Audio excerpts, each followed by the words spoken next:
কমলাকান্ত, কমলাক্ষ, অদ্বৈত আচার্য, গৌরানা আর মঙ্গল, কতগুলো নাম হয়ে গেল। ক্রমে ক্রমে যখন কমলাক্ষের বাক্য স্ফুট হলো, তখন প্রথমেই কৃষ্ণ কৃষ্ণ ধ্বনি উচ্চারণ করতে লাগলো। আমরা গতকাল সবার হাতে খড়ি দিয়েছি।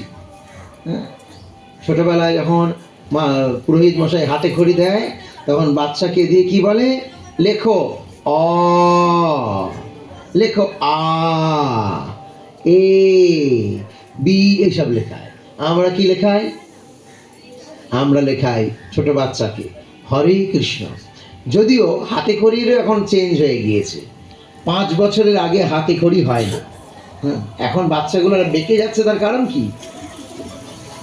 প্লে গ্রুপে ভর্তি করবে বাবা মা, 2.5 বছর বয়স, যে পেন্সিল ধরতেই চায় না, পেন্সিল ধরতেই চায়, মানে পড়াশোনা করতেই চায় না, তাকে যদি হাতে খড়ি নিয়ে দেওয়াতে হয় তো ধনুষ্টঙ্কার হবেই, বেঁকে যাচ্ছে পুরো। 5 বছর মানে একটু বুদ্ধি হয়েছে, যেমন পড়াশোনা করতে হবে, তাকে ওই 5 বছরের বালক, তাকে ওই হাতে খড়ি দেওয়া যখন হবে, কি বলা হবে? তুমি লেখো হরে কৃষ্ণ।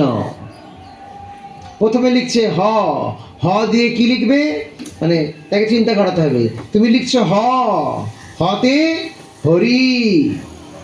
লেখো র, রতে রাধে।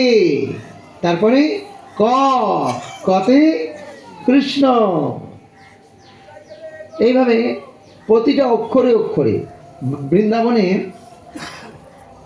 একটি গ্রন্থ পাওয়া যায়, গ্রন্থটার নাম হচ্ছে হরি নামামৃত ব্যাকরণ।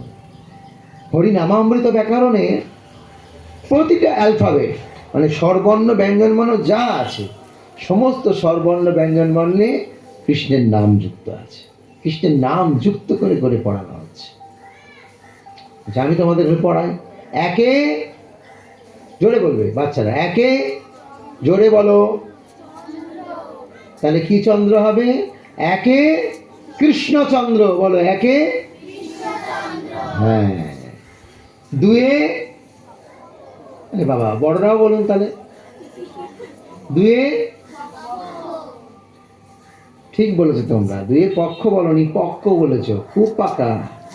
হ্যাঁ, যেটা বলতে বলছি বলছে না, জোরে বলবে একসাথে, দুয়ে পক্ষ। অনলাইনে মাতাজিরাও বলছে দুয়ে পক্ষ। এখন কি বলবে? দুয়ে গৌর নিতাই। হ্যাঁ, গৌর নিতাই দুই ভাই, দুয়ে, হ্যাঁ। তিনে বলো, তিনি কি বলতে আগে? তিনে নেত্র। এখন কি বলবে? তিনে ব্রহ্মা বিষ্ণু মহেশ। তিনে ব্রহ্মা বিষ্ণু মহেশ। চারে কি? চারে চারি বেদ, একটু চেঞ্জ, অসুবিধা নেই, বেদ বললে অসুবিধা নেই, কিন্তু চারে চতুষ্কুমার। চারে, পাঁচে কি বলতাম? পঞ্চবান। এখন পাঁচে কি বলবো? পঞ্চ পাণ্ডব। ছয়ে, ছয় ঋতু। এখন ছয় কি বলবো? ষড় গোস্বামী, বলো। সাতে, সাতে সমুদ্র। এখন কি বলবো?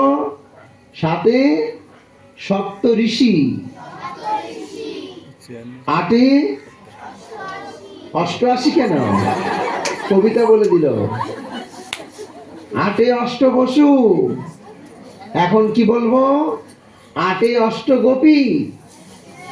আটে অষ্ট গোপী, অষ্ট সখী। নয়, এখন বলবো নয়ে নববিধা ভক্তি। আগে কি বলতাম? 10 দিক। এখন কি বলবো? 10 10 অবতার। ঠিক আছে, এইটা হচ্ছে আমাদের হরিনামামৃত ব্যাকরণ।